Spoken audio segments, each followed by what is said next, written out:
Welcome to this explainer. Today, we're launching a scientific investigation into a hidden, honestly pretty gross, and completely relentless battle happening right inside your own home. We're diving deep into the true crime world of food decay. We'll be uncovering the exact mechanisms and indicators of food spoilage, tracking exactly how a perfectly good piece of food gets broken into, dismantled from the inside out, and ultimately completely taken over. And the stakes for this investigation, they are astronomically high. According to the UNEP Food Waste Index report for 2024, over 1 billion tons of food is wasted annually around the globe. To put that into perspective, that represents roughly 1/5 of all food available to consumers. We're talking about a massive global macro crisis that is entirely driven by microscopic biological events. So, to kick off our investigation, let's get grounded in the official scientific definition. Food spoilage is any undesirable change in a food's appearance, smell, taste, or texture that makes it unfit or unsafe for human consumption.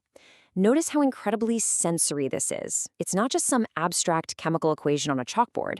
Spoilage is a full-blown assault on our senses, brilliantly designed by nature to warn us away from danger. Okay, let's dive into this. Here is our investigation dossier. We'll go through Phase 1, the physical break-in, Phase 2, the chemical inside job, Phase 3, the microbial invasion, and finally, Phase 4, forensic indicators. Starting with Phase 1, the physical break-in. You see, before microbes can take over, they usually need a way in. They need a structural break-in. Let's look at one of the most fascinating ways this physical break-in happens: ice recrystallization. When your frozen food experiences temperature fluctuations, the tiny, completely harmless ice crystals start to melt. But when the temperature drops again, that water refreezes onto the existing crystals, creating massive, jagged ice daggers. These huge crystals literally pierce and rupture the delicate cellular walls of the food. So when you finally thaw it out, the food suffers severe drip loss, draining away all those cellular nutrients and leaving you with a limp, dry, and super mushy texture. The fortress has officially been breached. And, it's not just ice. Everyday physical trauma, like mechanical bruising or crushing during transport, strips away those natural cellular barriers. Even moisture transfer plays a huge role, like freezer burn, where ice sublimes. It turns directly from a solid into a vapor, leaving behind these dry, porous, discolored patches. By rupturing these barriers, we release intracellular nutrients and basically roll out the red carpet for the enzymatic and microbial invasions that follow. A simple bruised apple or a freezer-burned steak, it's now a highly vulnerable target. Which brings us to Phase 2, the chemical inside job. Once that structural integrity is compromised, the food's own native chemistry begins destroying it from within. And this brilliantly illustrates the chemical warfare happening right in your pantry, specifically with lipid oxidation, better known as rancidity. There are two distinct types here. Oxidative rancidity happens when oxygen reacts with unsaturated fats, ultimately decomposing into volatile aldehydes and ketones. This is what gives off that weird cardboard, paint-like, or even metallic off odor. On the flip side, we have hydrolytic rancidity. This is where lipase enzymes actively split triglycerides to release free fatty acids. If this happens in something like butter, it releases butyric acid, and that has an extremely pungent, sour, and downright sweaty odor. Now, if you thought degrading fats smelling sweaty was bad, degrading proteins are literally the stuff of nightmares. We call this protein putrefaction. Protease enzymes break large proteins down into amino acids, and then bacteria jump in to degrade those into biogenic amines and volatile sulfur compounds. And honestly, the names tell you exactly what you're dealing with. Lysine degrades into cadaverine, giving off the unmistakable smell of rotting flesh. Ornithine becomes putrescine, which is just the foul odor of sheer decay.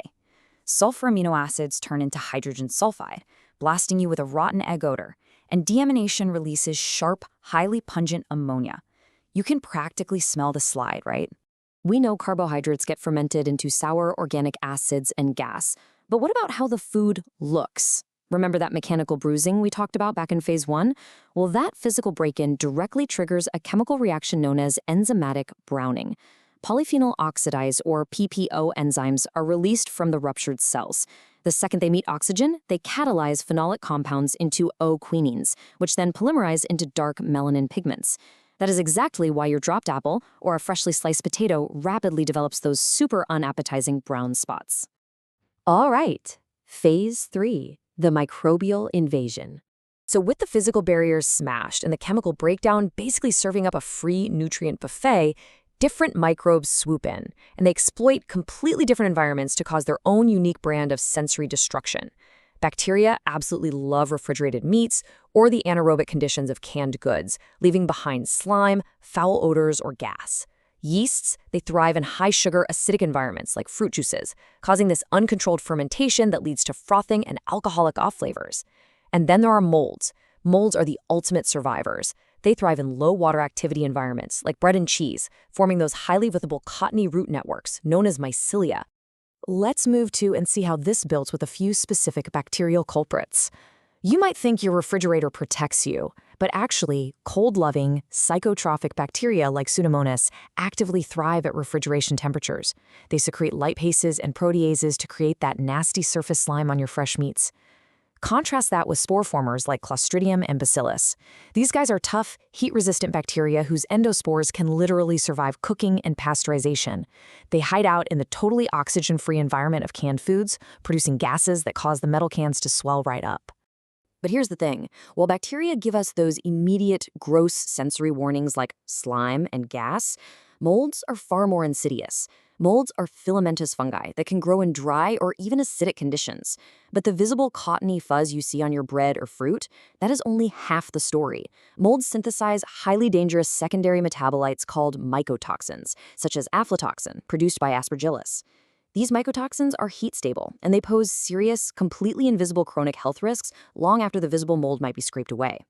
Finally, Phase 4, forensic independers. Now, what's really interesting about this is how we actually track these invaders using modern food science forensics. Take chemical assessment, for example. The regulations are incredibly strict.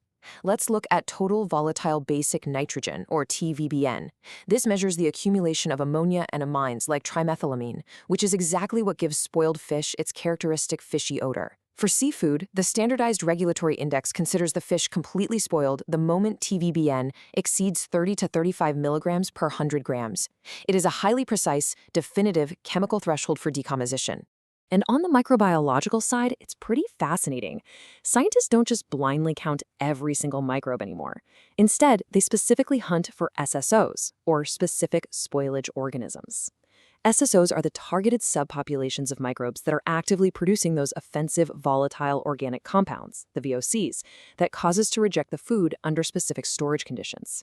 By targeting the true culprits that are actively making the bad smells, food scientists can way more accurately predict and measure the real spoilage risk. So the crucial point is understanding the timeline of this microbial count.